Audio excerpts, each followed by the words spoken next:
मित्रों, आज की कहानी का शीर्षक है भगवान की मर्जी। एक आदमी मंदिर में सेवक था। उसका काम मंदिर की साफ सफाई करना था।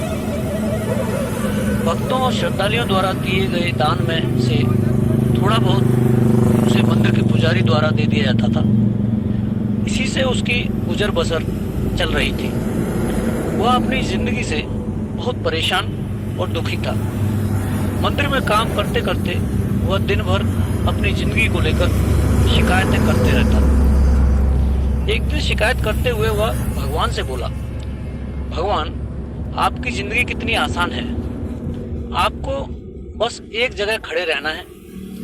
मेरी जिंदगी को देखो, कितनी कठिन जिंदगी जी रहा हूँ। दिन भर कड़ी मेहनत करता हूँ, तब कहीं 2 वक्त की रोटी नसीब हो पाती है। काश मेरी जिंदगी भी आपकी तरह होती। उसकी बात सुनकर भगवान बोले, तुम जैसा सोच रहे हो वैसा नहीं है। मेरी जगह रहना बिल्कुल आसान नहीं है। मुझे बहुत सारी चीजें देखनी पड़ती हैं, बहुत सी व्यवस्थाएं करनी पड़ती हैं। यह हर किसी की बस की बात नहीं है। वह बोला, भगवान जी, कैसी बातें कर रहे हैं आप। आपका काम आसान ही आसान है। आपकी तरह मैं भी दिन भर खड़े रह सकता हूँ, इसमें कौन सी बड़ी बात है। मंदिर का सेवक बोला। तब भगवान बोले, तुम नहीं कर पाओगे। इस काम में बहुत धैर्य की आवश्यकता पड़ती है। सेवक बोला, जरूर कर पाऊंगा। आप मुझे एक दिन अपनी जिंदगी जीने दीजिए। आप जैसा बताएंगे मैं वैसा ही करूंगा। मंदिर का सेवक जिद करने लगा।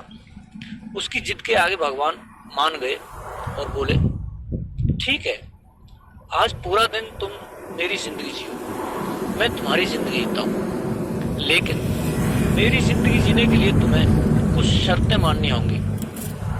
सेवक बोला, मैं हर शर्त मानने को तैयार हूँ भगवान जी। ठीक है, तो ध्यान से सुनो। मंदिर में दिन भर बहुत से लोग आएंगे और तुमसे बहुत कुछ कहेंगे।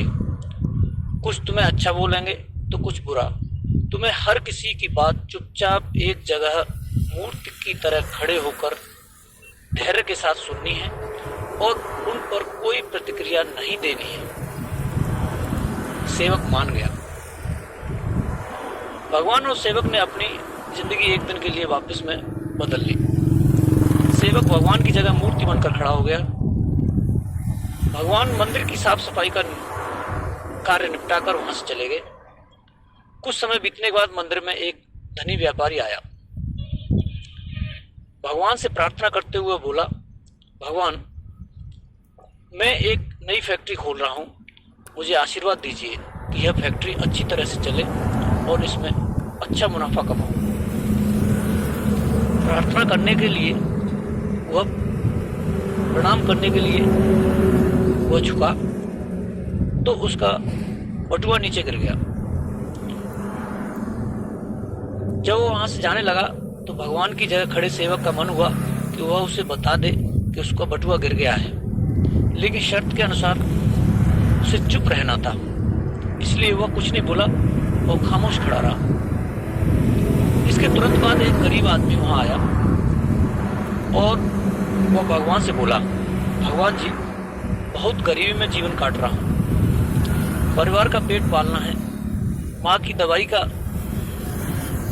जुगाड़ भी करना है। समझ नहीं पा रहा हूँ कि इतना सब कैसे करूँ। आज देखो, मेरे पास सिर्फ 1 रुपया है। इससे मैं क्या कर पाऊंगा। आप ही कुछ चमत्कार करो और मेरे लिए कुछ धन की व्यवस्था करो। प्रार्थना करने के बाद जैसे ही वह जाने लगा तो उसे नीचे गिरा हुआ एक बटुआ दिखाई दिया। उसने बटुआ उठा लिया और भगवान को धन्यवाद देते हुए बोला, भगवान जी, आप धन्य हैं। आपने मेरी प्रार्थना सुन ली। इन पैसों से मेरा परिवार कुछ दिन भोजन कर सकता है। माँ की दवा की व्यवस्था भी हो जाएगी। भगवान को धन्यवाद देकर वह वहां से जाने लगा। तब भगवान बने मंदिर के सेवक का मन हुआ कि उसे बता दे कि वह बटुआ तो व्यापारी का है, उसे मैंने नहीं दिया है। वह जो कर रहा है वह चोरी है, लेकिन वह चुप रहने के लिए विवश था, इसलिए मन मारकर वह चुपचाप खड़ा रहा। मंदिर में आने वाला तीसरा व्यक्ति एक नाविक था। वह 15 दिन के लिए समुद्री यात्रा पर जा रहा था। भगवान से उसने प्रार्थना की कि उसकी यात्रा सुरक्षित रहे और वह सकुशल घर वापस आ सके। वह प्रार्थना कर ही रहा था कि धनी व्यापारी वहां आ गया। वह अपने साथ पुलिस भी लेकर आया था। नाविक को देखकर वह पुलिस से बोला, मेरे बाद यह मंदिर में आया है, जरूर इसने ही मेरा बटुआ चुराया होगा, आप इसे गिरफ्तार कर लीजिए। पुलिस नाविक को पकड़कर ले जाने लगी। भगवान बने आदमी को अपने सामने होता हुआ यह अन्याय सहन नहीं हुआ। शर्त अनुसार उसे चुप रहना था, लेकिन उसे लगा कि अब बहुत गलत हो चुका है।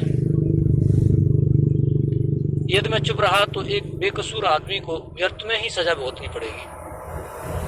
उसने चुप्पी तोड़ते हुए कहा, आप गलत व्यक्ति को पकड़कर ले जा रहे हैं। यह बटुआ इस नाविक ने नहीं, बल्कि उस व्यक्ति से पहले आए एक गरीब व्यक्ति ने चुराया है।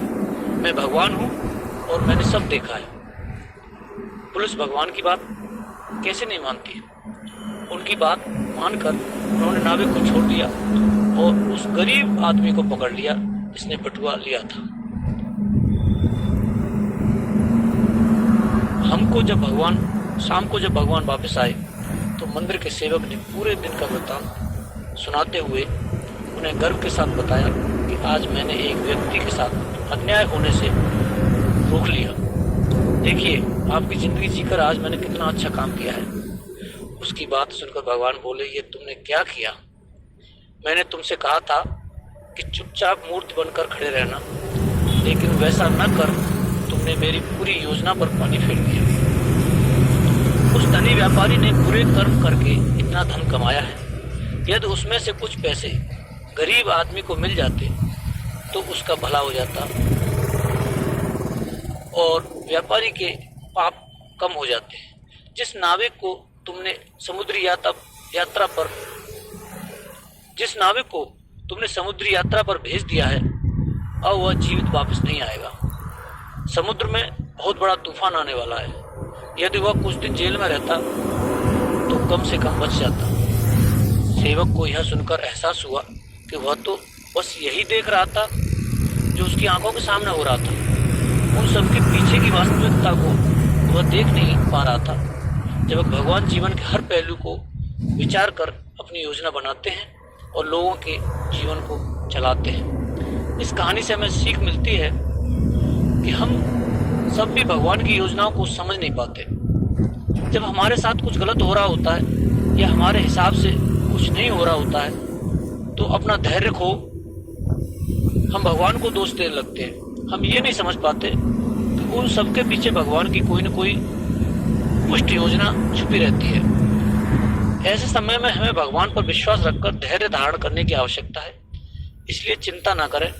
यदि आपकी मर्जी से कुछ नहीं हो रहा है तो इसका अर्थ है कि वह भगवान की मर्जी से हो रहा है, और भले ही देर से ही सही और देर से ही भगवान की मर्जी से सब कुछ अच्छा ही होता है।